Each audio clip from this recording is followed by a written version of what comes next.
Mesdames, Mesdemoiselles, Messieurs, bonsoir et bienvenue une fois de plus sur notre chaîne La Bible, le livre d'histoire du peuple bantou. Vous voyez, le mot pharaon, ce n'est pas moi qui invente. Voici Pharaon Soleil, AT. Donc voilà, donc, ils ont des noms. Donc Pharaon, voilà le nom. Alors je vais aller vous raconter l'histoire du Pharaon. Ok? Je vais aller vous raconter l'histoire du Pharaon, cet imposteur, ce menteur, ce voleur. Je vais vous raconter l'histoire, comment ça s'est passé. Pour qu'il y ait des pharaons en Égypte. Ok? Donc pour cela, nous allons encore aller lire dans la Bible. Oui, n'en déplaise aux uns aux autres, la Bible est notre livre d'histoire. Nos ancêtres ont écrit tout ce qui était digne de mémoire pour nous dans la Bible. Donc nous allons aller le lire. La Bible que nous lisons ne tient pas compte des humeurs des chrétiens et des kamites et tout un chacun. Nous, on lit la parole, on lit ce que nos ancêtres ont laissé pour nous. Oui, parce que ce qu'ils ont laissé est digne de mémoire. Et donc, nous allons aller lire la Bible pour savoir c'est quoi cette histoire de Pharaon, d'où ils viennent et comment ça se passe. C'est quoi, qui fait quoi dans cette histoire de Pharaon. Donc, nous allons aller lire une Bible qui est rare, une Bible que le Vatican, les Kamites et tous les gens qui veulent voir périr le peuple bantou se sont arrangés à enlever des livres, n'est-ce pas, de nos ancêtres bantous. Nous allons aller lire le livre du juste. Voici le livre du juste. Le livre du juste. Donc, pour nous rassurer que le livre du juste est vraiment une Bible, nous allons aller dans la Bible même, celle-ci, que nous avons l'habitude de lire, et nous allons taper livre du juste. Et vous allez voir que la Bible nous recommande d'aller lire le livre du juste. Donc, livre du juste. Voilà donc le livre du juste. Le livre du juste, comme on peut le lire dans la Bible. Ici, qui est mentionné, le livre du juste. Il est écrit dans le livre du juste, ça c'est dans Samuel, dans Josué également, écrit dans le livre du juste. Voilà, donc vous voyez que le livre du juste est un livre biblique, n'est-ce pas, qui a été retiré de façon volontaire par les menteurs qui voulaient, n'est-ce pas, nous faire croire autre chose que la réalité. Donc, voici le livre du juste que nous avons retrouvé, le livre du juste. Alors, que dit le livre du juste au sujet du pharaon avec les Osiris et tout un tas de choses que les Kamites essayent de vanter? Que dit le livre du juste? Voilà. Je rappelle que la Bible, c'est notre livre d'histoire. OK? Donc ici, quelques définitions. Nous allons rapidement aller au chapitre 14. Chapitre 14, je vais faire un zoom pour que tout le monde voie. Je fais un zoom comme ça, que tout le monde voit bien le chapitre 14. Voilà, 14, voilà.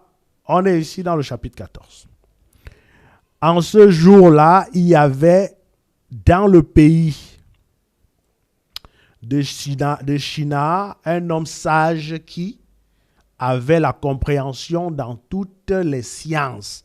Donc, il y avait à Shinar, comprenez bien, un homme sage qui avait la compréhension dans toutes les sciences. On appelle ça omniscient. Voilà, c'est ça. Et d'une belle apparence, mais il était pauvre et nécessiteux. Son nom était Ricaillon. Ricaillon, voilà son nom. Ricaillon. OK? C'était son nom. Donc, variable de Ricaillon, c'est Réquillon. Et il avait des difficultés à supporter la galère, voilà, à se supporter financièrement. Voilà. Et il résolut d'aller où? En Égypte. Voilà. Il résolut d'aller en Égypte. Voir qui? Osiris. Le monsieur Ricaillon, là. Ricaillon. Hésitait d'aller en Égypte voir Osiris. D'accord? Fils d'Amon. Voilà ça. Osiris, le fils d'Amon. OK? Vous allez me dire, c'est Anon. Vous allez demander aux égyptologues eux-mêmes. Les positions M et N là sont-ils interchangeables? Demandez ça directement aux égyptologues eux-mêmes. Parce que si c'est moi qui dis, vous allez dire, le N là peut aller à la place de M et le M peut venir à la place de N. Donc on vous dit qu'il y avait Osiris. il hésitait d'aller voir Osiris, qui est le fils d'Amon. Ok? Je vais copier Osiris là. Parce que vous avez dit que c'est Osiris. Ok, on va copier. Et on va venir ici. On va chercher. CTRL V. Osiris. Voilà, on va aller plutôt dans... on va aller plutôt... voilà, voilà déjà qui arrivent. Les Osiris, les machins, les voilà déjà. Mais on va aller ici, dans tout cela, pour bien comprendre. Voilà d'abord Amon, ici. Quand on appelle Amon Ravet, Osiris. Voilà Osiris. Osiris. Le monsieur devait aller où? Voilà, on va relire. Le ricaillon là, il dit qu'il devait aller en Égypte voir Osiris. Osiris, le fils d'Amon. D'accord? Qui était lui-même roi d'Égypte. C'est-à-dire, il devait aller voir Osiris, fils d'Amon, roi d'Égypte. Donc, c'est Amon qui était roi d'Égypte. Osiris était son fils. OK? Ou bien inversement. C'est-à-dire, vraiment, la phrase est un peu ambiguë. C'est-à-dire, ici, on dit, il a résolu d'aller, j'ai réduit un peu en taille pour qu'on puisse avoir une lecture parfaite.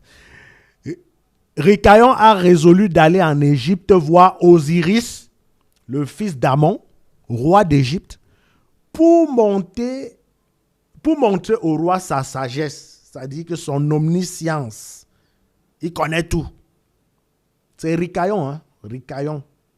Il a dit qu'il s'en va en Égypte voir Osiris, le fils d'Amon, pour lui montrer sa sagesse. OK? Et donc, ce Ricaillon-là, il est arrivé en Égypte, il a demandé aux habitants, vous pouvez aller lire dans le livre du juste vous-même pour qu'on ne soit pas long dans la vidéo. Il a fait du sale, comme on dit dans le monde du rap, il a fait du sale. Ok, donc il a d'abord dormi dans une boulangerie, après il s'est levé, il a pris certaines personnes, il est allé confisquer les tombeaux, il allait confisquer les cimetières et il a demandé que pour maintenant enterrer un mort, il faudrait qu'on lui donne de l'argent.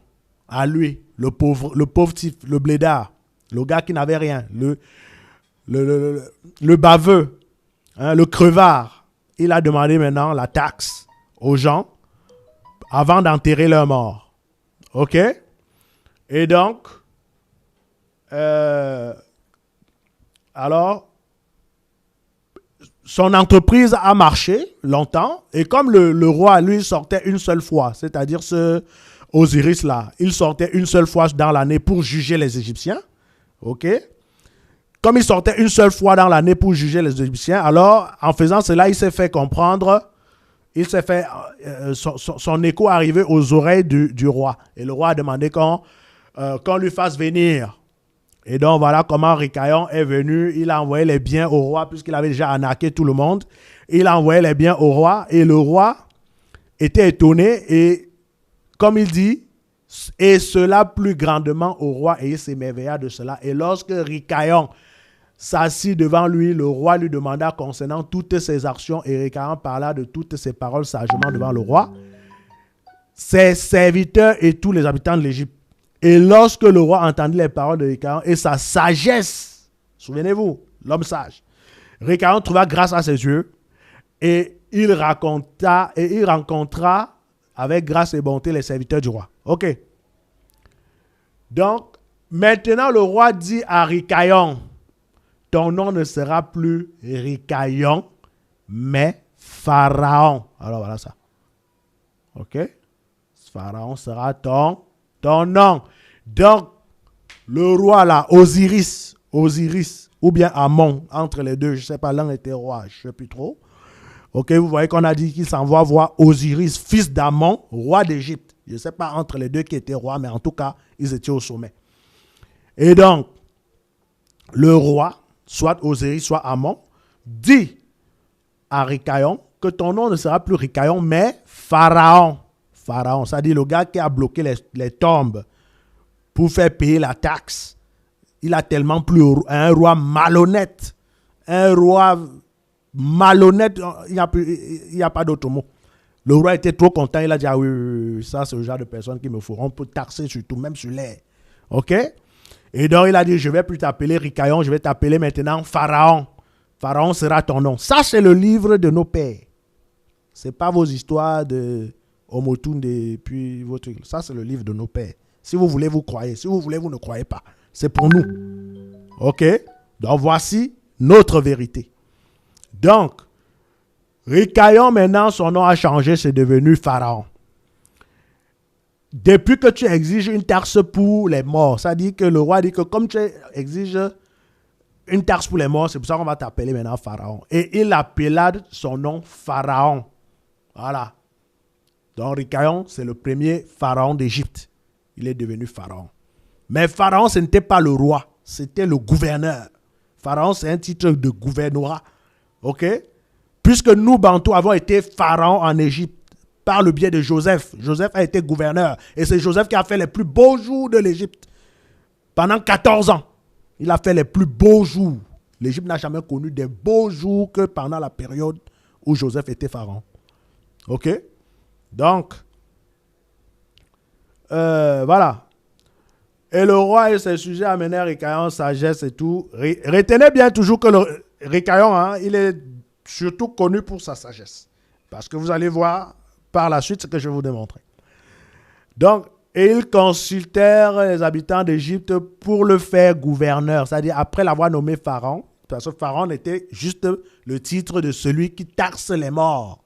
C'est-à-dire quelqu'un qui taxe les morts, ça ne voulait pas dire gouverneur.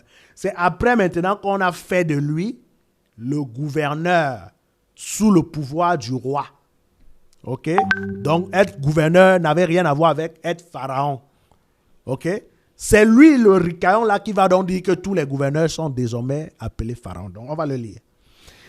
Donc, tous les habitants de l'Égypte et son homme sage firent ainsi, et ce fut une loi en Égypte. Et il fit de Rikayon pharaon gouverneur sous Osiris. OK, donc finalement, vous voyez que c'est Osiris qui était le roi d'Égypte. Et il faut aller voir ce que les Kamites vous disent. C'est que Osiris, c'est un dieu, Horus, Osiris, les choses a dormi debout. Donc, voici, on dit que Osiris, là, c'est un homme normal qui était un roi en Égypte. Et puis, il y a un gars qui est arrivé, il s'appelait Rikayon. Il a taxé les cercueils, les cimetières et tout. Et le roi aimait tellement la chose qu'il a dit, ben, écoute, maintenant, je fais de toi pharaon, le taxeur des cercueils des morts. Et d'ailleurs, d'où le livre des morts, hein, parce que ça en découle, en fait, ce qu'ils ont appelé le livre des morts. Voilà. Donc, le Osiris, là, lui a dit ça comme ça, et voilà comment Rikayon devient le pharaon. Et écoutez bien comment le malhonnête continue son travail, hein, celui qui est omniscient, celui qui dit qu'il connaît tout. Là. Écoutez comment il continue son travail. Voilà. Rikayon pharaon gouvernant sur l'Égypte, administrant quotidiennement la justice dans toute la ville. Il administre quoi? La justice. Nous sommes dans le livre du juste.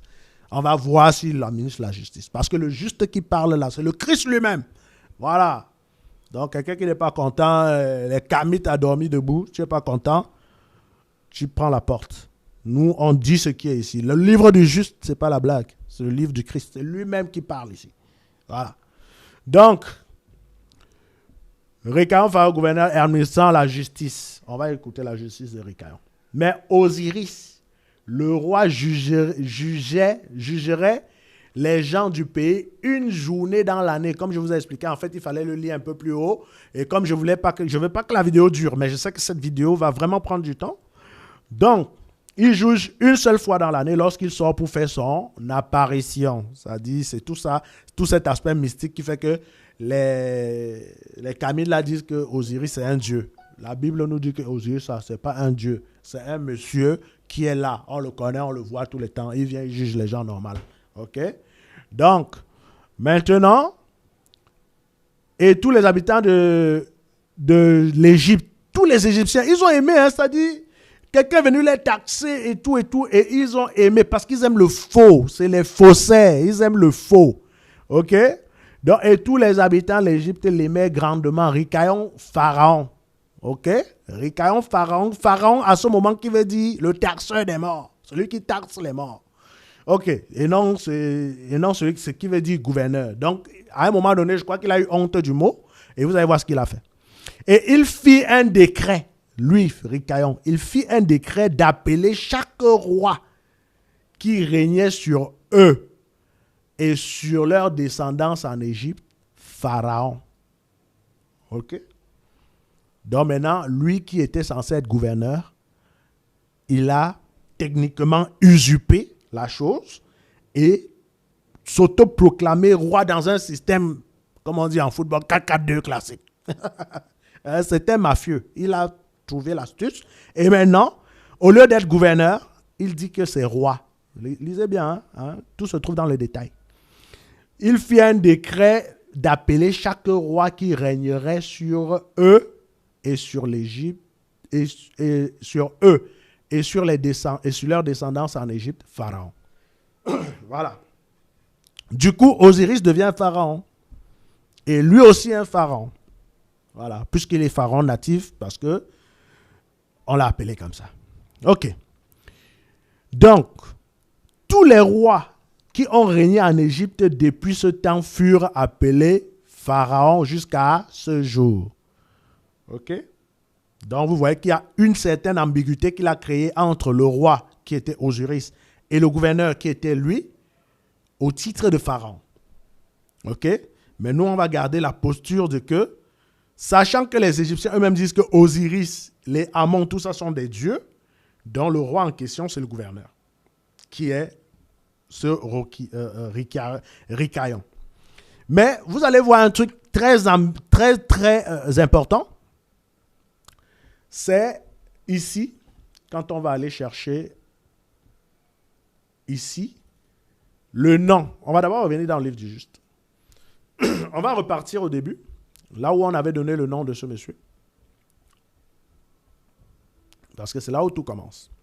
Ici, on avait dit que son nom, c'était Ricaillon, mais qu'on pouvait aussi l'appeler Rekion. Et c'est ça qu'on appelle, comme il avait demandé que tous les rois deviennent aussi des pharaons, c'est ça qu'on appelle donc Amon-Ré. Amon-Ré. Alors, voilà, parce que vous ne connaissez pas, je vais vous montrer Amon-Ré. Amon-Ré, là, son nom c'est Rek. Et donc, vous allez voir, ce n'est pas Amon-Ré, comme certains gens disent Amon-Ré, c'est Amon-Ré, comme vous voyez là, Amon-Ré. Donc, j'ai écrit moi Amon-Ré comme ça. Et vous voyez ce que Google va me donner. Amon-Ré, Amon-Ré, c'est Ré de Rekion. C'est Amon-Ré de Rekion. C'est-à-dire que le même monsieur s'est élevé au stade de Dieu. OK? Il s'est élevé au stade de Dieu en associant son, comment on dit, son identifiant à Amon qui est le dieu des Égyptiens. Il devient donc lui aussi un dieu. Puisque vous vous souvenez-vous, c'est un homme sage. Mais c'est quoi la sagesse? C'est un homme sage qui applique la justice. Donc il prend là les attributs du Christ. Le Christ est le sage. Le sage, c'est le Christ. Et le juste, c'est aussi le Christ. Vous voyez? Les usurpations. Et c'est après eux qui viennent dire non, la Bible a copié les Égyptiens. Mais voilà, vous voyez vous-même.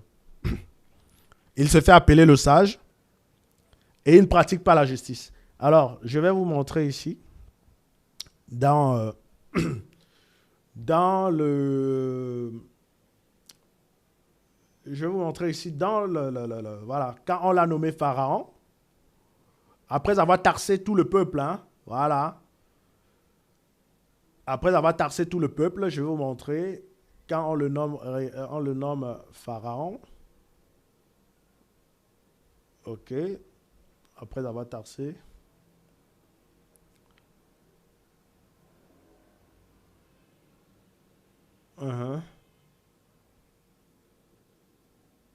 Voilà. On dit ici, après avoir nommé le gars, après l'avoir nommé Pharaon, regardez, écoutez comment il dit qu'il fait la justice. Écoutez bien. Et Ricaillon, Pharaon usurpait, astucieusement,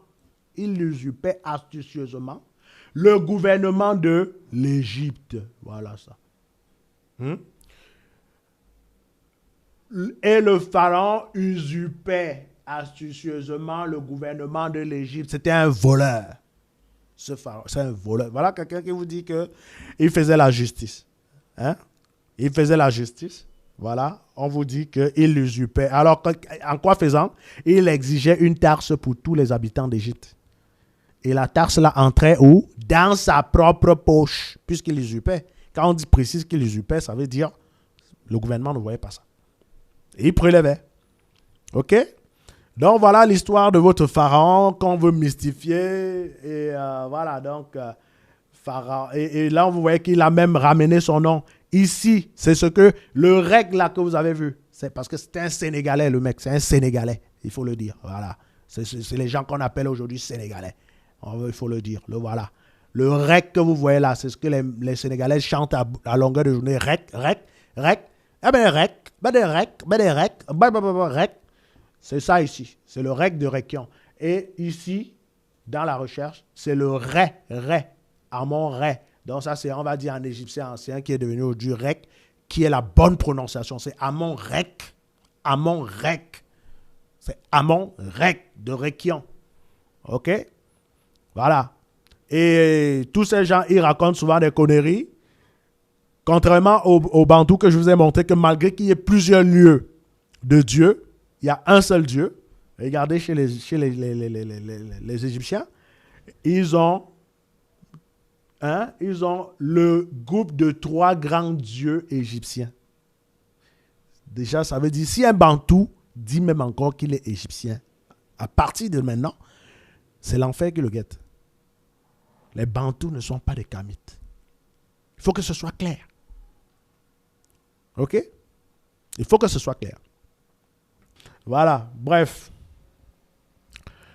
On est arrivé pratiquement au terme de cette vidéo. Voilà. Si vous avez aimé, n'hésitez pas à le partager à tous les Bantous que vous connaissez afin qu'ils puissent, n'est-ce pas, s'acquérir de la connaissance. Afin que nous soyons libérés de cette prison spirituelle dans laquelle on veut nous faire tourner en rond. Voilà. Merci encore une fois de plus à tout le monde. N'hésitez pas de puncher sur le pouce pour nous soutenir. N'hésitez pas de puncher un pouce bleu. N'hésitez pas de partager. N'hésitez pas de commenter également. Mais surtout de partager, n'est-ce pas, au sein de la communauté Bantou, afin que les Bantous ne se jettent plus les yeux fermés dans cette histoire de kamitisme. Le kamitisme est une arnaque. Merci encore et à la prochaine. Au revoir.